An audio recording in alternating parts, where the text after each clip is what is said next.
Sa bawat desisyon at takbang na akala ko noong unay sa akin lamang, mali ako.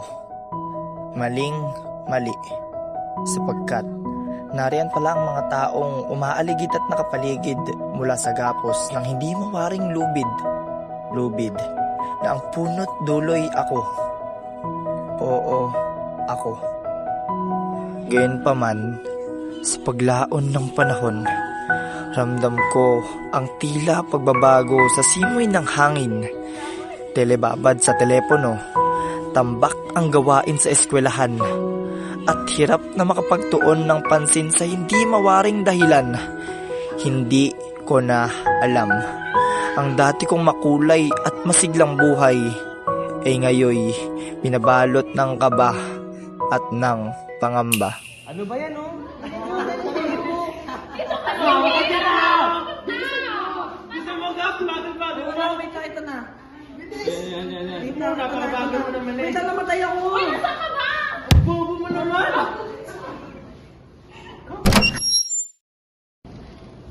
Ano ba yan? Sobrang kalat.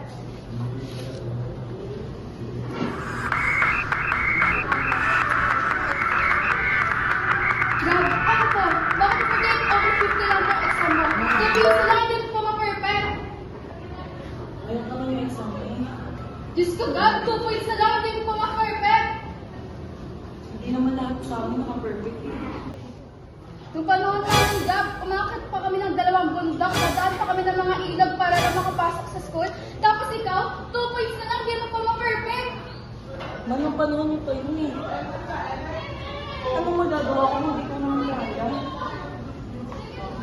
2 points na lang, Gab, hindi mo pa na-perfect. Away mo na naman si Gab. Diyos ko yan, si Gab, yung kabaklaan din nadala sa eskwelahan. Gusto ma, 2 points lang naman. Mataas itong score na to. Hindi, Sa oy. hirap ng exam ngayon. Diyos ko naman, ma.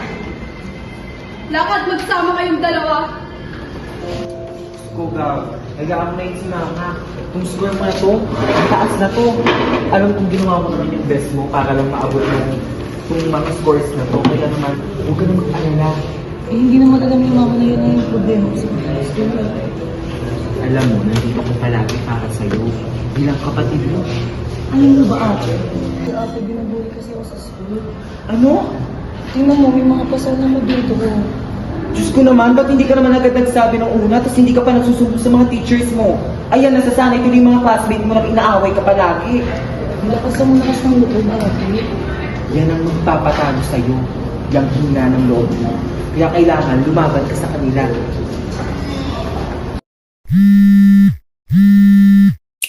So okay, hati na tayo sa grouping sa ako sa intro, ikaw na sa discussion. Wait, akala ko si Gab yung sa discussion. Or sa research ba talaga siya? Ha? Sabi niya dati research siya, di ba? Hindi eh. Parang last meeting sinabi niya, discussion daw. Parang ang gulo. Guys, clarify ko lang yung roles natin.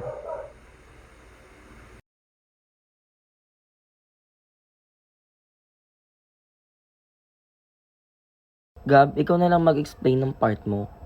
Research ka ba talaga?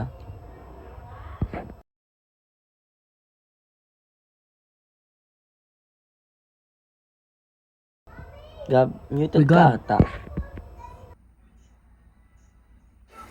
Hello, Andiyan Gab. ka pa ba, Gab? Hello. Hello?